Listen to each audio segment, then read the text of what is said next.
आज आज डिस्कस करेंगे हम लोग डेफिनिट इंटीग्रेशन। ठीक है, इनडेफिनिट इंटीग्रेशन के अलग से वीडियो डालेंगे। डेफिनिट इंटीग्रेशन में पहले हम लोग कुछ टेक्निक सीखेंगे, राइट, जहाँ की मे बी कि मुझे हम लोगों को जो प्रॉपर इंटीग्रेशन के टेक्निक है उससे भी प्रॉब्लम सॉल्व करने पड़े, और कुछ इनकी प्रॉपर्टीज़ का यूज़ करके भी हम डेफिनिट इंटीग्रेशन को सॉल्व कर सकते हैं।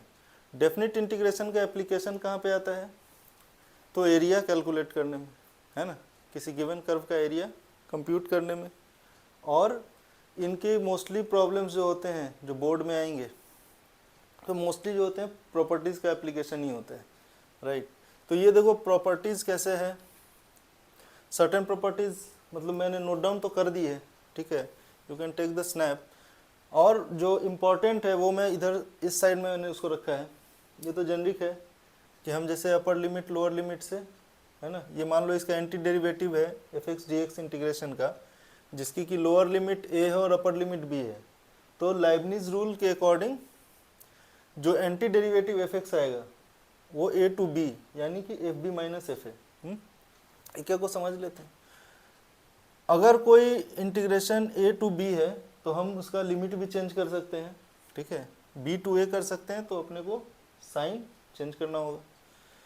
तीसरी प्रॉपर्टी है मतलब जो अपना वेरिएबल है वो किसी में भी हम इसको कन्वर्ट कर सकते हैं सेम लिमिट पे, u t x y किसी में भी। अच्छा, दो फंक्शन है, ठीक है, इनको हम इंटीग्रेट कर रहे हैं टू बी पे, वी कैन सेपरेटली इंटीग्रेट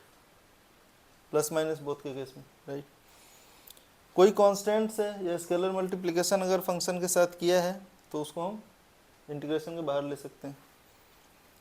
उसके बाद f x D x a to b, मान लो जैसे कि मोस्ट ऑफ द प्रॉब्लम कहाँ पे इस तरह के फंसते हैं, मॉड का केस, राइट। तो जहाँ पे अपने को लगता है कि फंक्शन को ब्रेक कर सकते हैं तो आराम से हम इस प्रॉपर्टी का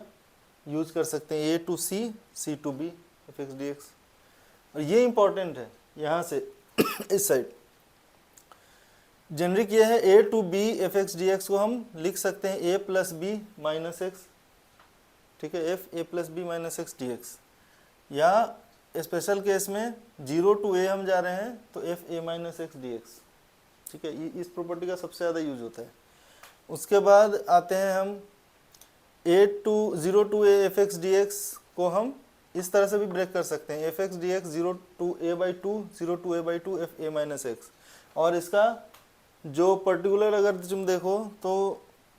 दो प्रॉपर्टी यहाँ से निकल के आती है, अगर f A minus x equal to minus f x हो रहा है तो हमारा जो इंटीग्रेशन होगा 0 टू ए एफ एक्स का वो 0 होगा, और 2 times 0 to a by two f x D x हो सकता है अगर f A minus x is equal to f x already होता है तो, ठीक है। सिमिलरली एक और है कि अगर माइनस ए टू ए हमारा एफ एक्स डी एक्स है integration,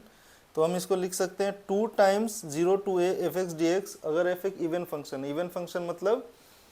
F of minus x should be equal to f x, जैसे कॉस एक्स फंक्शन, ठीक है, और इनका 0 होगा integration definite integration if f is a odd function, यानी जैसे sine x, f minus x is equal to minus f x, ठीक है। तो इस वीडियो में हम लोग इस फॉर्मूला को समझ लिए, ठीक है, इन प्रॉपर्टीज़ को समझ लिए, और इन प्रॉपर्टीज़ का यूज़ करके हम लोग डेफिनेट इंटीग्रेशन को सॉल्व करेंगे। गारंटी नहीं कि हर समय इस प्रॉपर्टीज़ को यूज़ कर सकें, ठीक है, सर्टेन टाइम्स अपने को अपने जो बेसिक इंटीग्रेशन के तरीके हैं जैसे integration by parts, partial fraction, substitution method, उनका यूज करना पड़ेगा, और कई जगह डायरेक्टली इसका अप्लाई करेंगे, जैसे ऑब्जेक्टिव फंक्शन जो ऑब्जेक्टिव्स जो देते हैं मल्टीपल चॉइस क्वेश्चंस में, वहाँ हम मोस्ट ऑफ द केसेस में देखेंगे कि डायरेक्ट इन प्रॉपर्टीज़ का यूज़ करके ही प्रॉब्लम सॉल्व हो जाएंगी, राइट। और सर्टेन केसेस में हम लोग सॉल्व करेंगे प्रॉपरली और लाइबनिज रूल को यूज़ करेंगे, ठीक है। तो नेक्स्ट वीडियोज़ में प्रॉब्लम्स को उठाते हैं, ठीक है, डन।